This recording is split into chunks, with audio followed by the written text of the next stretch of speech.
저는 김서연, 37살입니다. 지금은 인천 외곽의 낡은 주택에서 살고 있습니다. 결혼한 지는 어느덧 9년이 되었네요. 그동안 무엇이 변했을까 생각해보면 아무것도 없었습니다. 아니, 하나는 있네요. 제가 투명 인간이 되었다는 것, 그거 하나요. 시댁이라고요. 여기는 전쟁터입니다. 새벽 5시면 눈을 떠서 죽을 끓이고 기저귀를 갈고 쌓인 설거지를 치우고 그래도 누구 하나 수고했다는 말, 고맙다는 말 해주지 않았습니다. 제가 하루에 몇 번이나 죄송합니다라는 말을 하는지 아세요? 대체 제가 뭘 그렇게 잘못했길래 늘 죄인처럼 살아야 하는 걸까요? 저 원래 조용한 사람 아니었습니다. 대학도 다니다가 집안 형편 때문에 그만두긴 했지만 책 읽는 걸 좋아했고 친구들 사이에서는 또 부러진다는 소리도 많이 들었거든요. 그런데 지금은요. 말하면 싸움이 날까봐 아예 입을 닫아버렸습니다. 그 사람들한테 저는 그냥 집안일 기계입니다. 밥하는 기계, 빨래 돌리는 기계, 침 닦는 기계. 신우이라는 사람은 또 어떠냐고요. 예전엔 친구였습니다. 그런데 지금은 정말 적보다 더합니다. 아버지 혈압 높은 거 몰라요? 음식이 너무 짜요. 이렇게 말할 때마다 저는 속으로 생각했습니다. 그래, 진짜 짜다. 내 인생처럼. 더 답답한 건요. 그런 말 하는 사람은 단 한 번도 간병을 해본 적이 없습니다. 그저 찾아와서는 짜증만 내고 무시하고 깔보는 말만 쏟아내죠. 너같이 못 배운 사람이 뭘 하겠냐. 그래요. 저 못 배웠습니다. 그렇다고 이렇게까지 사람을 무시해도 되는 걸까요? 남편이요. 그 사람은 그냥 회피합니다. 제가 거실에서 눈물 삼키는 소리가 들릴 텐데도 못 들은 척, 모른 척합니다. 그 순간 저는 깨달았습니다. 이 집에서 저는 며느리도 아니고 아내도 아니고 그냥 노예였구나. 그런데도 그동안 제가 참고 견뎠던 이유요. 딸, 윤희 때문이었습니다. 이제 겨우 7살인 아이인데 제가 울기라도 하면 엄마 아파요? 라고 묻는 그런 아이예요. 그 아이는 절대 저처럼 살게 하고 싶지 않았습니다. 그래서 더 이상은 참지 않기로 결심했습니다. 제가 무너지면 윤희는 누가 지키겠어요? 오늘도 저는 죽을 끓이며 이런 생각을 했습니다. 서연아, 이건 전쟁이야. 너 혼자 다 막고 있잖아. 그래서 이제부터는 저도 싸우기로 했습니다.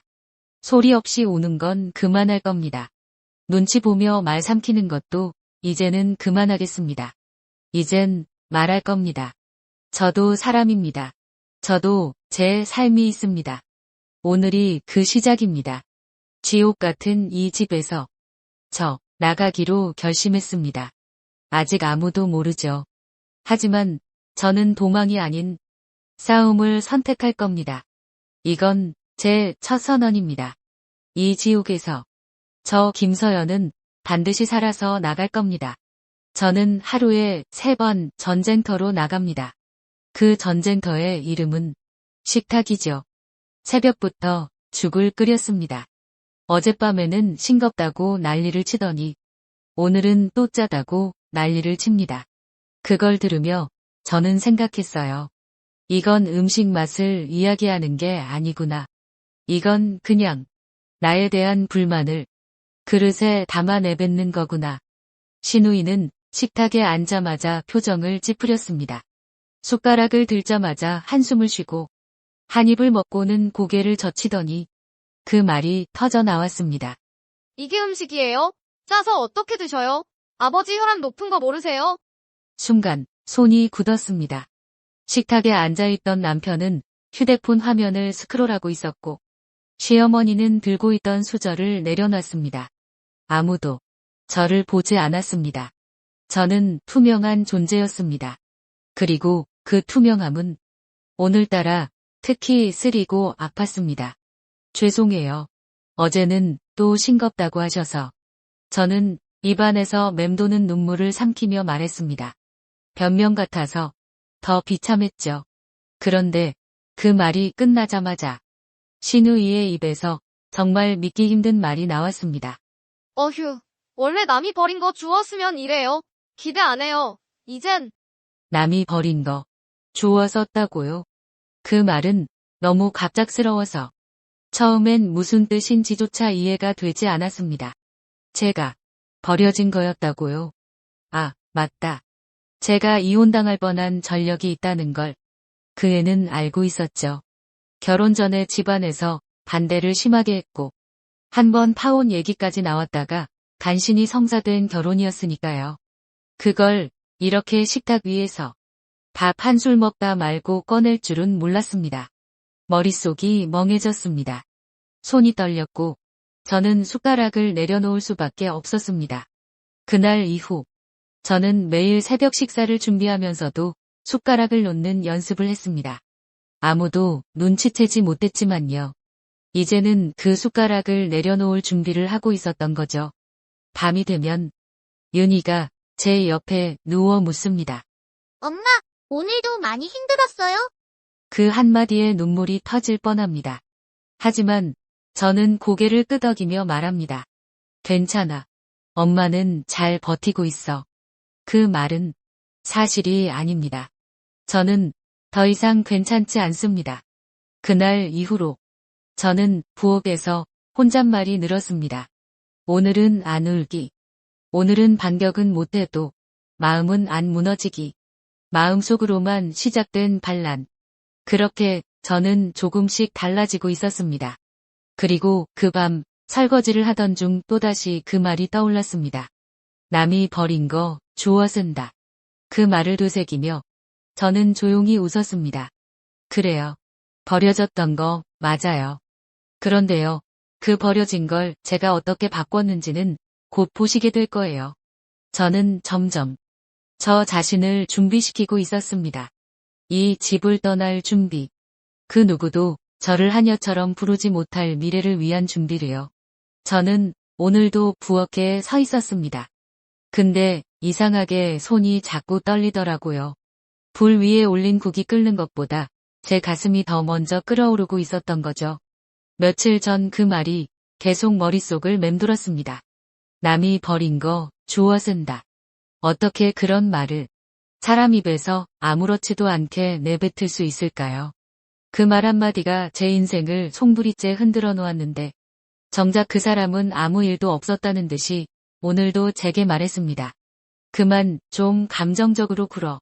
괜히 피해자인 척 하지 말고. 그렇게 예민해서 어떻게 사냐. 배운 게 없어서 그래. 그때였습니다. 그동안 제가 웬만해선 웃고 넘기려 했던 말들이 하나하나 저를 찌르듯 꽂혀 들어오기 시작했습니다. 못 배운 사람은 티가 난다니까. 말하는 것도 어설프고 눈치도 없고 요즘엔 다 대학 나오는데 너는 뭐였지? 방송통신대도 아니고 그냥 고졸이랬니? 제가 아무 말 없이 설거지만 하고 있으니까 그 말들이 더 과감해졌습니다. 마치 제 침묵이 그들의 무례를 허락이라도 한 것처럼 심장이 너무 아팠습니다. 정말 살면서 내가 사람으로서 존중받지 못하고 있구나 싶은 순간이었어요. 그 순간 남편이 거실에 있었습니다. 저는 무심코 바라봤습니다. 단 한마디, 나 대신 말해주기를 바라며 그 사람은 그저 고개를 숙인 채 휴대폰을 보고 있었습니다. 한 번도 제 눈을 마주치지 않았습니다. 그 모습이 제게 말하더군요. 여기서 너를 지켜줄 사람은 아무도 없다. 그 순간 이상하게 마음이 고요해졌습니다. 그 사람들 말대로 저는 못 배웠을지 모릅니다. 고졸이고 학원 다닐 돈도 없었고 심지어 지금도 어쩌면 부엌이라는 좁은 공간이 제 전부인 것처럼 살아가고 있었죠. 하지만 제가 사람으로서 깎여야 할 이유는 단 하나도 없었습니다. 저는 그제야 깨달았습니다. 이 사람들은 배움을 말하면서 자신들의 잔인함과 무례함은 아무렇지도 않게 감추는구나. 그들이 배웠다는 건 사람을 깔보는 법이었고 상처를 들춰내는 기술이었고 약한 자를 밀어내는 언어였구나. 그날 밤 혼자 화장실에서 울다 말았습니다. 거울을 봤습니다. 제 얼굴이 낯설었습니다. 그동안 참는 게 미덕인 줄 알았습니다. 근데 이제는 알겠습니다. 참는 건 제 인생을 갉아먹는 칼날이었고 침묵은 제 존엄을 삼키는 독이었습니다. 저는 그 칼을 손에서 놓기로 했습니다. 이제는 제가 저를 지켜야 하니까요. 그리고 마음속으로 조용히 다짐했습니다. 내가 언젠가 내 앞에 당당히 서게 될 날이 올 거야. 그땐 내가 날 기억 못할 수도 있겠지만 난 절대 너를 잊지 않을 거야. 오늘 아침은 유난히 조용했습니다. 평소보다 30분 일찍 일어났고 간밤에 머릿속을 떠나지 않던 말을 지우기 위해 국물 맛을 한참이나 봤습니다. 이번엔 괜찮겠지. 저는 스스로에게 그렇게 말하며 마지막으로 국에 다진 마늘을 살짝 더 넣었습니다. 정성을 담았다고요. 이건 거의 제 영혼을 갈아 넣은 국이었죠. 식탁에 국이 올라갔습니다. 시아버지 약을 챙기고 밥을 나르고 숟가락을 맞춰 놓는 동안 그 사람들 아무도 말 한마디 없었습니다. 그나마 유일하게 말을 먼저 꺼낸 사람은 또 신우이였습니다. 이 국 누가 했어요? 저는 조심스럽게 대답했습니다. 제가 끓였습니다. 오늘은 저염 간장으로 해서 어쩐지 맛이 없어. 어휴, 그냥 맹물에 파만 둥둥 떠다니는 느낌. 정말 입꼬리가 저절로 올라가더군요. 이번엔 안 짜다고 또 뭐라 하겠지 했는데 역시나 맛이 없답니다. 그녀는 그 말이 얼마나 제게 모욕적인지를 알면서도 즐기고 있는 것 같았어요. 그 순간 시어머니가 쐐기를 박았습니다. 예전에 집에서 해주던 국은 정말 끝내줬는데 요즘은 그냥 밥 먹기가 싫어. 그 밥, 제가 매일 새벽에 지은 거였습니다. 가스불 앞에서 졸다가 손가락 데인 적도 있고 김 빠진 간장으로 무맛 잡수시라기에 시내까지 나가 다시 사오기도 했는데요. 그 노력은 단 2문장으로 뭉개졌습니다. 하지만 진짜는 그 다음이었어요. 신우이가 갑자기 웃더니 이러는 겁니다. 그러고 보니까 언니 원래 학력도 안 좋잖아요. 어디였지? 고등학교까지만 나왔죠? 그때도 그것 때문에 집에서 결혼 반대 심했잖아. 결국 겨우 받아준 거잖아요. 우리가. 순간 시간이 멈춘 것 같았습니다. 그 자리엔 저와 신우이 그리고 제 남편이 있었습니다. 남편은 그 말이 나올 때까지도 휴대폰만 보고 있었습니다. 하지만 신우이가 겨우 받아줬다고 말했을 때 저는 그의 고개가 살짝 흔들리는 걸 봤습니다. 말리고 싶었겠죠. 그런데 입을 열지 않았습니다. 그는 말없이 신우이의 말에 동조한 겁니다. 그리고 그 말은 곧 이 집안 전체의 시선이라는 뜻이겠죠. 못 배운 사람이 뭘 해. 말하는 것도 좀 어설프고 어딘가 촌스러운 느낌. 그녀의 목소리가 맴돌았습니다. 그날 이후 저는 다시는 가정이라는 단어를 입에 담고 싶지 않았습니다. 그 자리를 피하지 않았습니다. 울지도 않았습니다. 다만 밥상이 내려앉을 정도로 숟가락을 꽉 쥐고 있었습니다. 그리고 조용히 고개를 들었습니다. 제 눈에 눈물은 없었습니다. 대신 서늘한 결심이 서 있었습니다. 아, 이제 진짜 여기서 끝내야겠다. 내가 여기 더 있다가는 인간으로서 살아있는 의미 자체를 잃겠구나. 그날 밤 딸 윤희가 저에게 다가와 묻더군요. 엄마, 왜 얼굴이 너무 무서워? 제가 웃으며 대답했습니다. 아니야, 윤희야. 엄마가 처음으로 무서운 걸 잊었어. 그게 제 첫 번째 반격의 시작이었습니다. 오늘 아침 저는 늘 하던 대로 밥상을 차렸습니다. 하지만 속은 달랐습니다. 눈 뜨자마자 주방으로 간 것도 국을 끓인 것도 반찬을 만든 것도 모두 마지막이 될 수 있다는 생각을 하면서 한 행동이었어요. 시아버지 약을 챙기고 물을 끓이고 밥솥 뚜껑을 열었습니다. 김이 피어오를 때 제 눈에서는 다른 김이 서리고 있었습니다. 분노요. 신우이는 오늘도 등장하자마자 비웃었습니다. 아, 또 된장국? 이 집은 국 종류가 왜 이렇게 한정적이야? 언니는 레퍼토리가 없는 게 아니라 그냥 귀찮아서 그런 거죠? 저는 대꾸하지 않았습니다. 대신 숟가락을 정리하며 조용히 말했습니다. 된장국이 몸에 좋다고 해서요. 아버님도 드시기 편하시고. 어휴, 그건 말이 그렇다는 거지. 진짜 정성 들이는 며느리들은 새벽에 시장 나가서 바지락 손질해서 국 끓이고 그래요. 남편한테 진짜 미안하면 그렇게라도 해야 되는 거 아니에요? 그 말을 듣고 있던 남편은 또 아무 말이 없었습니다. 다만 물 한 잔을 마시며 조용히 눈을 피했죠. 그때였습니다. 시어머니가 방에서 나오면서 말했습니다. 사은아, 아버지 기저귀 또 샌 거 같더라. 이따 정리 좀 해. 그리고 그 담요도 빨고. 그 말에서 감정이 없었습니다. 고마움도 미안함도 요청도 아니었습니다. 그냥 지시였습니다. 사람이 아닌 존재에게 내리는 명령처럼요. 그리고 그 순간 뭔가 안에서 뚝 하고 부러졌습니다. 저는 조용히 수건을 내려놓고 식탁 앞에 앉아있는 사람들을 바라봤습니다. 잠깐만요. 처음으로 제 목소리가 식탁 위를 가로질렀습니다. 그리고 저는 말했습니다. 저 하녀 아니에요. 모두가 조용해졌습니다. 남편도, 시어머니도, 시누이도 처음 듣는 제 목소리에 동작을 멈췄습니다. 저도 사람입니다. 아침 5시에 일어나서 밥 짓고, 기저귀 갈고, 토 닦고 설거지하고 빨래하고, 이 집 사람들 중에 저만큼 움직이는 사람 있나요? 시누이가 비웃듯 말했습니다. 갑자기 왜 이래요? 언니? 감정 소모도 직업병인가 봐요. 그게 다 며느리 몫아니에요. 그 말을 들은 순간 저는 정말 참을 수가 없었습니다. 그게 왜 제 몫이죠? 왜 누군가의 아내가, 며느리가 그냥 하녀 취급을 받아야 하죠? 전 결혼을 했지 노예 계약을 한 적 없습니다. 목소리가 떨렸습니다. 하지만 눈은 흔들리지 않았습니다.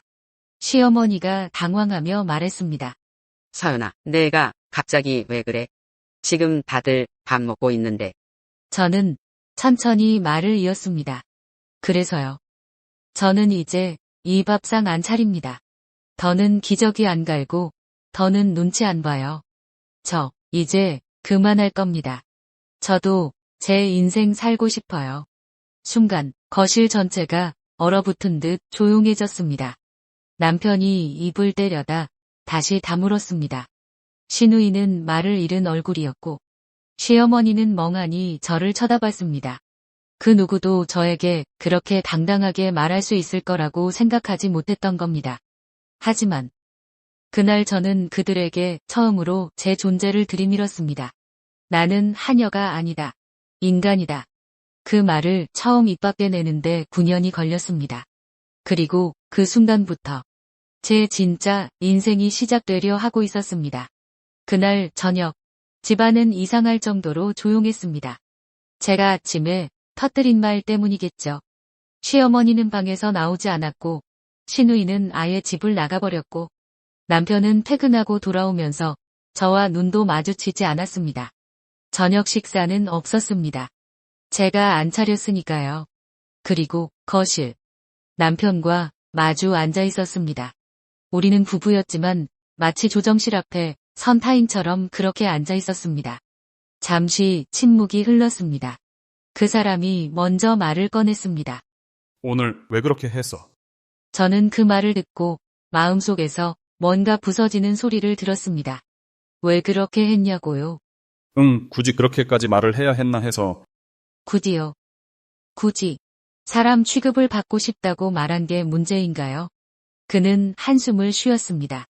나는 그냥 네가 좀만 더 참아줬으면 해서. 순간 숨이 막혔습니다. 저보고 또 참으라고요? 제가 지금까지 뭐 했는지 아세요? 이 집에서 제가 어떤 취급을 받았는지 알아요? 그는 고개를 돌렸습니다. 나는 중간에서 진짜 힘들어. 어머니랑 누나 사이에서 어떻게 해야 할지도 모르겠고, 우리 아버지는 지금 누워 계시고, 나는 그냥 다 조용하게 넘어갔으면 좋겠어. 그 말이 제 귀에 박혔습니다. 조용하게 넘어갔으면 좋겠다. 그게 전부였습니다. 저는 물었습니다. 그럼 제가 조용히 병수발하고 눈치 보고 무시당하고 살아도 당신은 그게 편하다는 거죠? 그는 대답 대신 다시 한번 고개를 떨궜습니다. 그리고 말했습니다. 그럼 이혼하자. 순간 모든 소리가 사라졌습니다. TV에서 흘러나오던 예능 소리, 부엌에서 물방울이 떨어지는 소리, 심지어 제 심장 소리까지도 그 한마디에 멈춘 것 같았습니다. 이혼하자. 그건 싸우자는 말도 풀자는 말도 아니었습니다. 그냥 던져진 말이었고 그 사람이 저를 감당할 생각이 전혀 없다는 걸 증명하는 말이었어요. 그래요. 결국 당신도 날 이렇게 놓는구나. 아니, 그런 게 아니라 우리 둘 다 너무 힘들잖아. 너도 지쳤고 나도 그렇고 그냥 이쯤에서 끝내는 게 그냥이요. 당신한텐 이게 그냥 끝낼 수 있는 일이에요. 그 순간 저는 웃었습니다. 진짜 웃음이 아니라 그동안 참고 참았던 것들이 허탈하게 터져나온 웃음이었죠. 그래요. 이혼합시다. 당신이 원한다면 저는 더 이상 여기 붙어 있을 이유가 없어요. 말은 그렇게 했지만 사실 저는 속이 새카맣게 타들어가고 있었습니다. 저는 그날 밤 윤희를 보며 생각했습니다. 이 아이는 지금 아무것도 모르고 자고 있지만 언젠간 알게 되겠지. 엄마가 왜 그 집에서 나왔는지, 왜 혼자 살게 됐는지, 그리고 그때 당당하게 말할 수 있어야겠다고 다짐했습니다. 엄마는 도망친 게 아니야. 엄마는 살아남은 거야. 이혼 얘기가 오간 후 집안은 더 이상 집 같지 않았습니다. 남편은 말이 줄었고 시댁 식구들은 오히려 저를 더 피하기 시작했습니다. 그들이 쳐다보는 눈빛은 이제 내가 곧 이 집을 나갈 여자라는 냉소만 담겨 있었습니다. 저는 여전히 윤희 방에 작은 이불 하나 펴고 누워 있었습니다. 밤마다 이불 속에서 소리 없이 울었습니다. 하루는 턱이 저릴 만큼 이를 꽉 깨물고 버텼습니다. 내가 선택한 결혼이니까 끝도 내가 책임지자. 그렇게 마음을 다잡고 있었죠. 그날 저녁 윤희는 제 무릎 위에 기대 잠이 들었습니다. 저는 아이 머리카락을 쓰다듬으며 속으로 기도했어요. 이 아이는 제발 나처럼 살지 않게 해주세요. 이런 눈치와 참음의 세계에서 벗어나게 해주세요. 그런데 그 순간 윤희가 눈을 비비며 말했습니다. 엄마, 응, 왜? 엄마는 왜 항상 참기만 해? 순간 그 말이 제 심장에 그대로 꽂혔습니다. 항상 혼자 설거지하고, 혼자 청소하고, 할머니가 뭐라고 해도 가만히 있고, 삼촌이 엄마한테 이상한 말 해도 아무 말 안 하고, 왜 아무 말도 안 해? 저는 말문이 막혔습니다. 윤희야, 엄마는 그냥 엄마도 화낼 수 있잖아. 근데 왜 울기만 해? 그 말에 그동안 겨우 붙잡고 있던 제 감정이 모래성처럼 무너져 내렸습니다. 저는 조용히 아이를 안고 고개를 숙였습니다. 그리고 그 아이가 들리지 않게 입을 틀어막은 채 목 놓아 울었습니다. 이 아이도 다 보고 있었구나. 내가 매일 삼킨 말들, 참아낸 표정들. 그것들이 다 상처로, 기억으로 이 아이 안에 남아 있었구나. 그리고 그제야 깨달았습니다. 나는 이 아이에게 어떤 엄마로 기억되고 싶은가. 눈치 보고 조용히 사라지는 엄마. 남편이 말 한마디 하면 바로 물러나는 엄마. 아무 말도 못하고 슬쩍 웃으며 넘기기만 하는 사람. 아니요. 나는 이 아이에게 자기 인생을 지킨 사람으로 기억되고 싶었습니다. 그날 밤, 저는 스마트폰을 켜고 야간대학 입학 상담창을 열었습니다. 그리고 메시지를 남겼습니다. 37살인데요. 지금부터라도 시작할 수 있을까요? 그 답장은 그날 밤 도착했습니다. 물론입니다. 오늘이 당신 인생의 첫날일 수도 있어요. 그 문장을 읽는 순간 저는 오랫동안 잊고 있던 단어 하나가 떠올랐습니다. 희망. 이혼 서류를 제출한 날, 동사무소 앞에 앉아 한참을 가만히 있었습니다. 사람들은 무심하게 스쳐 지나갔고 햇볕은 겨울인데도 따뜻했지만 제 손끝은 여전히 차갑게 얼어 있었습니다. 이게 끝일까? 아니요. 이건 시작이었습니다. 그날 밤 저는 딸 윤희가 잠든 뒤 침대 옆 조그만 탁자에 앉아 있었습니다. 창밖에는 인천항에서 불어오는 바람 소리, 그리고 제 손엔 야간대학 입학원서 페이지가 떠 있었죠. 학력, 고졸, 나이, 37세, 지원 동기. 한참을 망설였습니다. 무슨 말을 써야 할까? 내가 왜 이제서야 이런 걸 하려는지. 그리고 결국 이렇게 썼습니다. 저는 이제 제 이름으로 불리고 싶습니다. 누구의 아내, 누구의 며느리가 아닌 김서연이라는 제 인생을 찾고 싶습니다. 늦은 시작이지만 지금 시작하지 않으면 영영 못할 것 같아서 용기 내어 지원합니다. 제출 버튼을 누르는 순간 심장이 뛴다는 게 이런 거구나 싶었습니다. 몇 년 만에 느껴보는 떨림. 처음으로 두려움 말고 설렘으로 새벽을 맞이한 날이었습니다. 며칠 뒤 등록 확인 문자가 도착했습니다. 김서연님, 야간대학 사회복지학과 등록이 완료되었습니다. 문자를 읽는 순간 갑자기 눈물이 왈칵 쏟아졌습니다. 슬퍼서가 아니라 너무 오래 내 이름을 부르지 않고 살았던 게 미안해서. 김서연님, 그 한 문장이 그 어떤 위로보다 더 깊게 저를 안아주었습니다. 그날 저녁 윤희에게 조심스럽게 말했습니다. 윤희야, 엄마가 이제 공부를 다시 시작하려고 해. 공부요? 학교 다녀요, 엄마가? 응. 엄마도 이제 책상 앞에 앉아서 노트에 뭔가 적어보려고 해. 윤희는 눈을 반짝이며 물었습니다. 그럼 엄마도 숙제해요? 저는 웃었습니다. 응, 엄마도 숙제하고 시험도 볼 거야. 그리고 졸업도 하고. 그 아이는 박수를 치며 말했습니다. 엄마 최고. 나중에 나랑 같이 공부해요. 그 순간 저는 스스로에게 약속했습니다. 이 아이 앞에서 어깨 펴고 있는 엄마가 되겠다.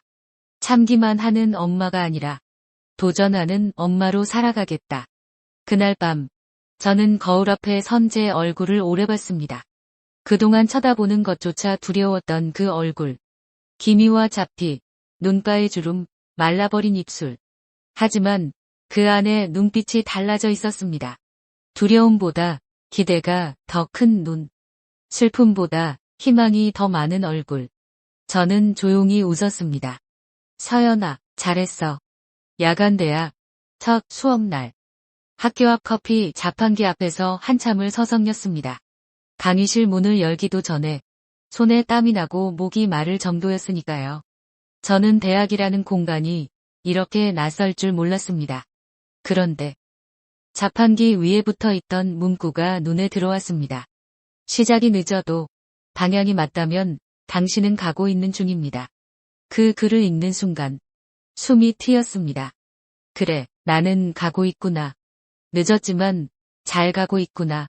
그날 저녁 강의실에 앉아 노트 첫 장의 이름을 또박또박 적었습니다. 김서연. 그 글자를 쓰고 나서야 저는 정말 다시 살아나고 있다는 걸 느꼈습니다. 몇 달이 지났습니다. 저는 이제 누구의 허락도 없이 시간표를 짜고 지하철을 타고 커피를 마시며 학교 도서관에서 밤을 지새웁니다. 윤희는 어느새 저를 보고 엄마 멋있다고 말합니다. 나도 엄마처럼 늦게라도 배우고 싶어라고요. 이젠 밤에 울지 않습니다. 이젠 누가 뭐라 해도 숨지 않고 말할 수 있습니다. 아니요, 저는 그렇게 살지 않을 겁니다. 그건 저한테 부당한 말이에요. 이 짧은 문장들을 배웠고 내 것으로 만들었습니다. 그리고 오늘 정말 우연히 카페 앞에서 신우이를 마주쳤습니다. 그녀는 저를 보더니 눈이 휘둥그레졌습니다. 제가 정장 바지에 백팩을 메고 커피를 마시고 있는 모습이 그녀가 기억하던 하녀 같은 며느리와는 너무 달랐나 봅니다. 그녀는 묻더군요. 언니, 아니, 요즘 어떻게 지내세요? 저는 웃으며 대답했습니다. 잘 지내죠. 공부도 하고 윤희도 잘 크고 있어요. 그래요. 그럼 다행이고, 힘들지 않아요? 잠시 생각하다가 저는 단 한마디를 남겼습니다. 지금이요. 날아오르는 중이에요. 그녀는 말없이 서 있었습니다. 그 어떤 복수보다 강한 말이었죠. 저는 미움을 쏟지 않았습니다. 대신 제가 가진 가장 강한 무기 행복을 보여주었습니다. 집으로 돌아오는 길, 윤희가 마중 나왔습니다. 작은 손을 꼭 잡고 아이가 말합니다. 엄마, 오늘 하늘 봤어요? 진짜 예뻤어요. 엄마는 지금 진짜 하늘처럼 보여. 저는 아이를 안으며 대답했습니다. 그래. 엄마는 지금 진짜로 살고 있어. 이 이야기는 그렇게 끝났습니다. 복수로 피를 묻히지 않고 행복으로 모든 걸 이긴 한 사람의 이야기. 그녀는 이제 더 이상 누구의 그림자도 아닙니다. 그녀는 김서연. 그리고 그녀는 지금 날아오르고 있습니다. 혹시 지금 이 영상을 보고 계신 분 중에도 매일 참는 게 습관이 된 분이 계신가요? 말하면 상처 줄까봐 말해봤자 바뀌지 않으니까 하며 스스로를 자꾸만 숨기고 계신 분이 있다면 당신은 잘못된 게 아닙니다. 너무 오래 혼자 참고 견뎌온 것 뿐이에요. 이야기 속 김서연처럼 지금은 작고 떨리는 한 걸음 일지라도 그게 언젠간 삶을 바꾸는 큰 날개짓이 될 수 있습니다. 세상이 당신을 함부로 무시해도 당신은 분명히 단단한 사람입니다. 그리고 살아야 할 이유가 충분한 사람입니다.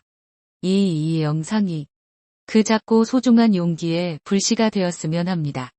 그리고 혹시 이 이야기가 마음에 닿았다면 저희 채널에 구독과 좋아요, 댓글로 여러분의 이야기 한 줄도 남겨주세요.